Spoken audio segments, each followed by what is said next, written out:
Have you ever heard of a high-ranking army officer who was also a celebrated, kind of avant-garde painter? Someone praised by the biggest critics of his day. It sounds like something out of a novel, right? But no, this is the true story of a pretty remarkable 19th century Frenchman. Okay, let's just jump right in because this contrast is, well, it's just incredible. On one hand, you have the ultimate military man. We're talking a graduate from the super prestigious École Polytechnique, a lieutenant colonel, and even the curator of the National Artillery Museum. But then on the other hand, you've got this successful artist, a painter whose work was shown at the famous Paris Salon, got a shout out from the legendary critic Charles Baudelaire, and was even bought by the emperor himself. So, the big question is pretty obvious, isn't it? How did one person manage to operate at such a high level in two worlds that, let's be honest, seem completely opposite? That's the mystery we're going to unpack here. So first, let's look at the soldier. His military career wasn't some side gig. It was a serious, lifelong commitment. We're talking pure discipline and a steady climb up the ladder. And you can see his path laid out right here. It was very methodical. He gets into France's top engineering school in 1831, becomes an officer, and then just steadily climbs for almost 40 years. This wasn't a short little stint in the army. This was his entire adult life.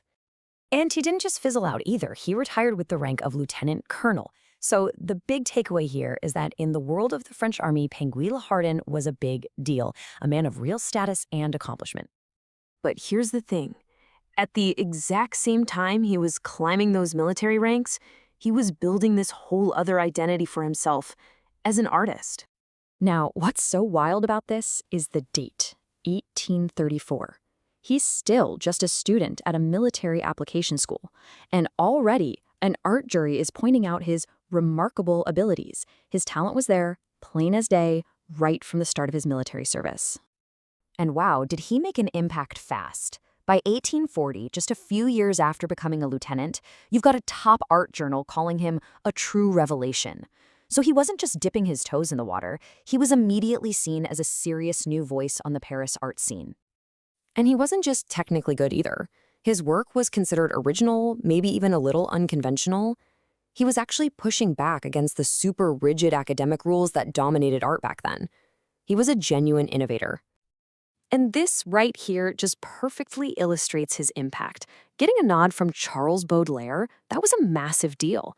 The fact that Baudelaire saw his painting, The Little Gulls, as a break from tradition in its subject, its composition, and its colors, that tells you everything you need to know about how forward-thinking his art was.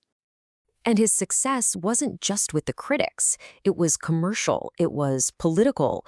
The household of Emperor Napoleon III himself bought several of his paintings over more than a decade.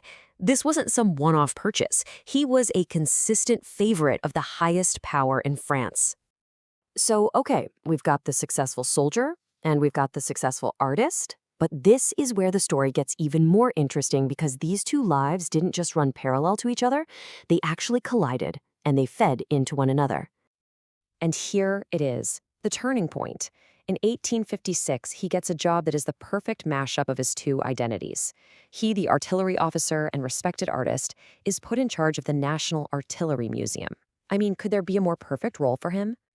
And he absolutely crushed it.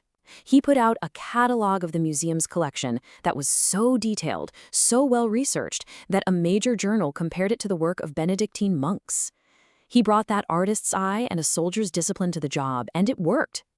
And this is where you can see this brilliant feedback loop that his career became. His military job leads to this amazing scholarly work, which totally impresses the emperor. That gets him another top curating gig, this time for the emperor's private collection. And then he uses that connection to the emperor to get major new donations for the public museum. Each world was literally making the other one stronger. So when you really step back and look at the whole picture, you see a legacy that is just truly one of a kind. He wasn't just a soldier who painted or a painter who happened to be a soldier. He was something more. I mean, just look at the official awards. You've got the highest military honors, like Officer of the Legion of Honor, sitting right there next to multiple medals from the Paris Salon, the most important art exhibition in the world at the time. He was getting decorated and celebrated by both establishments, officially. This quote from back then really just says it all, doesn't it? He didn't just participate in these worlds, he belonged to them. He was a fixture in the military, a key player in the arts, and a member of high society. And somehow, he navigated all three like it was nothing. And that kind of brings us to a final thought. We live in an age that is all about specialization, right? We're all encouraged to pick one lane and just master it. The life of Penguilly L'Haridon is such a powerful counterargument to that. It really makes you wonder, in our drive to become an expert in just one thing, what potential, what creativity, what incredible connections are we leaving on the table?